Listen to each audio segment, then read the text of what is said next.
बार देख रहे हैं तो सब्सक्राइब जरूर। वो औरत को देखते हो मेकअप के साथ, उसके दिमाग में कुछ नहीं होता है तो डॉक्टर के पास जाना चाहिए, कुछ प्रॉब्लम है आदमी में। आप लड़की को 20 मिनट तक देखिए, आपके दिल में हलचल नहीं होती है, मतलब आप मेडिकली बीमार है। जाकिर नायक साहब हमारे पड़ोसी मुल्क में गए, एक न्यूज एंकर ने जो उनसे बातचीत कर रही थी, बेपर्दा उनके सामने बैठी हुई थी, डॉक्टर जाकिर नायक साहब ने कहा कि अगर कोई खूबसूरत औरत मेकअप करके सज संवर करके किसी मर्द के सामने आधा घंटा बैठी है और मर्द के दिल में कोई हलचल नहीं हो रही है, मर्द को कोई फर्क नहीं पड़ रहा है, तो उस मर्द को जाकर के अपना इलाज कराना चाहिए। इतना कह दिया डॉक्टर जाकिर नायक। हालांकि मैं एक बात और बोल दूं, डॉक्टर जाकिर नायक साहब जब से इंडिया से गए हैं, पहले यहां थे, अहले हदीस उलमा के साथ रहते थे।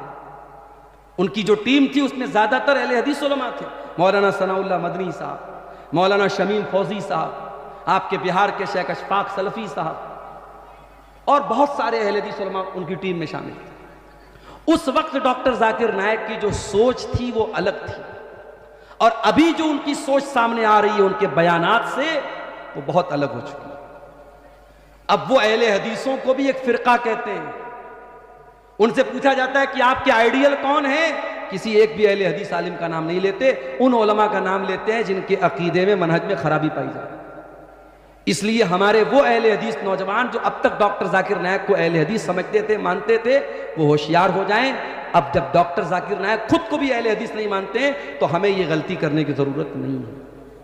उनके अच्छे काम का हम सपोर्ट करेंगे, गैर मुस्लिमों के दरमियान उन्होंने जो भी इस्लाम की तबलीग की है या कर रहे हैं हम करेंगे, मगर आज के उनके बयानात ये बता रहे हैं कि बहुत फर्क आ चुका है, और इससे हमें और आपको एक सबक मिलता है।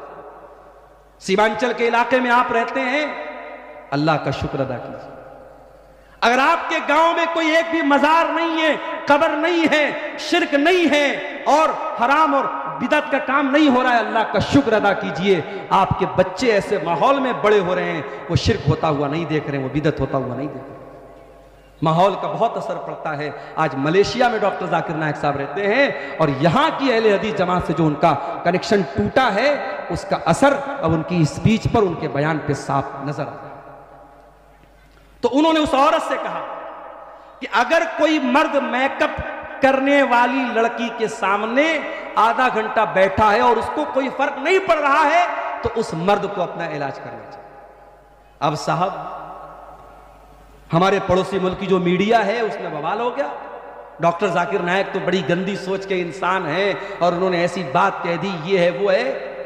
हालांकि उन्होंने जो बात की 100% सच्ची बात है।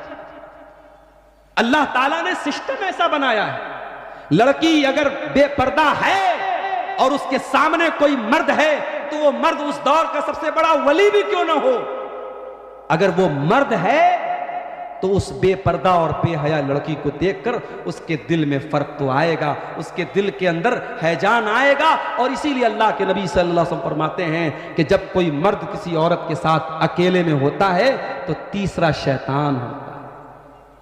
हमारे यहाँ लोग कहते नहीं साहब, भाभी को हम मां समझते हैं। देवर अपनी भाभी को बाइक पर बिठा के पूरे मार्केट की सैर करा रहा है, भाभी चिपक करके बैठी है देवर के साथ। बंद करो ये बेगैरती, तुम्हारी भाभी तुम्हारे लिए गैर महरम है और भाभी को कोई अधिकार नहीं पहुंचता कि वो देवर के साथ इस तरीके से चिपक करके बाइक पर सैर करे। जीजा के साथ साली घूम रही है, हमारे यहां लोगों ने जुमला बना लिया, साली आधी घरवाली। साली अपने जीजा के साथ गंदे गंदे मजाक कर रही है, बेहुदा मजाक कर रही है, जीजा भी मजे ले रहा है, हराम है, बेगैरती है। मेरे प्यारे साथियों, जिस तरीके से आप अपने घर की जवान बेटियों को गांव के मोहल्ले के अजनबी लड़कों से दूर रखते हैं कि नहीं साहब हमारी लड़की सियानी हो गई, जवान हो गई, ये लड़का अनजान लड़का है, मेरी लड़की का कोई महरम रिश्तेदार नहीं, उसको हम घर में आने नहीं देंगे। जिस तरीके से अपने गांव के मोहल्ले के अनजान लड़कों से आप अपनी बच्चियों को दूर रखते हैं, वैसे ही कजिन से भी दूर रखिए। मामा का लड़का, मौसी का लड़का, चाचा का लड़का, ताया का लड़का, खाला का लड़का, ये सारे रिश्तेदार आपकी लड़की के लिए गैर महरम हैं। गैर महरम समझते हैं कि नहीं? गैर महरम उसको बोलते हैं जिससे शादी हो सकती है। आपके लड़की की शादी खाला के लड़के से हो सकती है, मामू के लड़के से हो सकती है, चाचा के लड़के से हो सकती है, ताया के लड़के से हो सकती है। तो जितने भी गैर महरम लड़के हैं, जब आपकी बेटी जवान हो गई तो उसको मना कर दीजिए कि नहीं, उसके साथ सेल्फी जाके मत ले लेना, तू शादी में उसके साथ जाके मत खड़ी हो जाना, उससे दूर रहना, पर्दे में रहना, वो तेरे लिए गैर महरम है। ये ट्रेनिंग की जरूरत है, ये तरबियत की जरूरत है।